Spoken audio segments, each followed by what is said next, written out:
अपना टॉपिक है क्षेत्रफल और आयतन।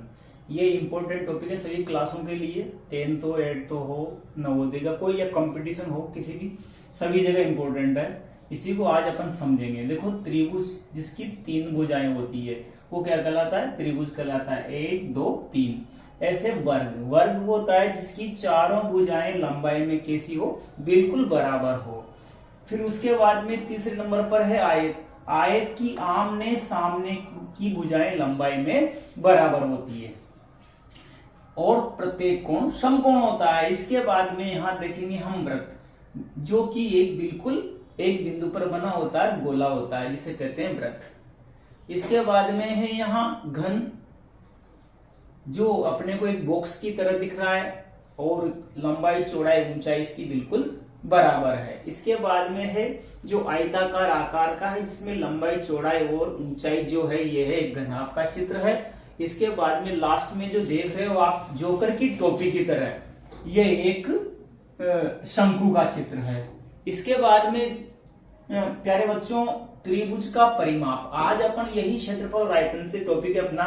तो यहाँ पर त्रिभुज का परिमाप, पी से परिमाप। अब परिमाप ज्ञात करने के लिए हमारे सामने जो त्रिभुज है इसका जो चारों मतलब तीनों ओर की साइड का जो एरिया है, तीनों तरफ का, इसका बाहरी जो एरिया है इनका योग, जैसे a प्लस बी प्लस सी, तो a यानी पहली वाली भुजा, b यानी कि दूसरी वाली भुजा और c यानी कि तीसरी वाली भुजा, यानी कि तीनों भुजाओं की लंबाई का योग क्या कहलाएगा?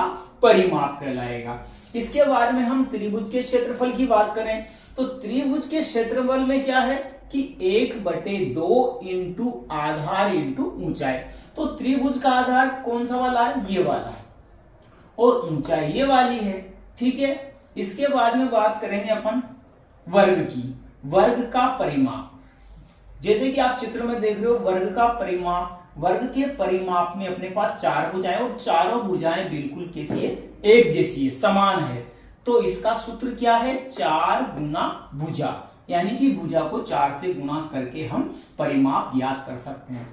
इसी के बाद में क्षेत्रफल, क्षेत्रफल में भुजा स्क्वायर, स्क्वायर का मतलब होता है भुजा को भुजा से क्या करना है? गुणा करना है। इसके बाद में देखो आयत का परिमाप, आयत का परिमाप का सूत्र क्या है? सूत्र है 2 कोष्टक लंबाई प्लस चौड़ाई कोष्टक बंद, यानी कि हम क्या करेंगे? आयत की लंबाई और चौड़ाई को जोड़ करके 2 से क्या कर देंगे? गुणा कर देंगे। इसके बाद में क्षेत्रफल, क्षेत्रफल के लिए अपने को क्या करना होता है? लंबाई को चौड़ाई से गुणा करना है। इस चीज को कंफ्यूज नहीं रखना, समझना है अपने को। लंबाई को चौड़ाई से गुणा करने पर हम क्षेत्रफल प्राप्त करेंगे। इसके बाद में वृत्त का परिमाप या परिधि, परिधि यानी कि ये पूरा एरिया क्या कहलाता है? परिधि कहलाता है। तो परिधि का सूत्र क्या है? 2 पाई r। 2 पाई r, पाई का मान कितना होता है? 22/7। आ गया समझ में? r का मतलब होता है रेट, यानी कि त्रिज्या।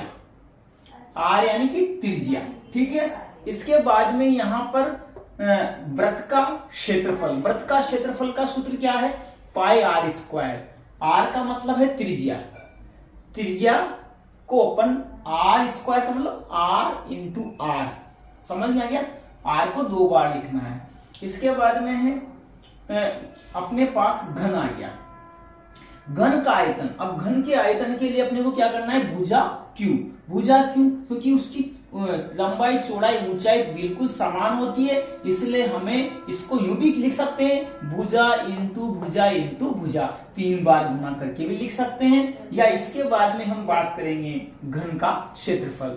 घन के क्षेत्रफल के लिए अपन ने सूत्र कौन सा लगाना है? 6 इंटू भुजा, यानी कि हमारे सामने पृष्ठीय क्षेत्रफल आएगा। इसके बाद में घनाभ का आयतन, घनाभ के आयतन के लिए क्या करना है आप लोगों को? लंबाई चौड़ाई और ऊंचाई इंटू लगा के लिखना है, लंबाई इंटू चौड़ाई, चौड़ाई फिर उसके बाद में ऊंचाई, ठीक।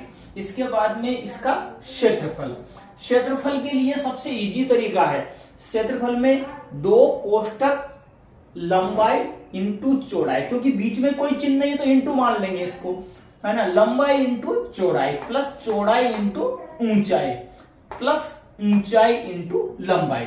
इसी को अगर याद करें तो टेक्निक तरीके से याद करें तो अपन कैसे करेंगे, 2 कोष्टक लचो प्लस चौऊ प्लस ऊलर।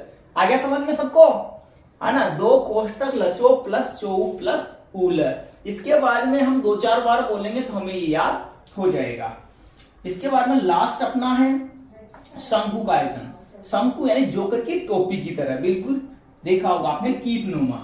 इसमें अपने को शंकु का आयतन के लिए 1/3 पाई आर स्क्वायर आ गया समझ में। इसके बाद में क्षेत्रफल के लिए अपने को क्या करना है, ये तो आयतन का था, इस क्षेत्रफल के लिए पाई आर कोष्टक आर प्लस एल।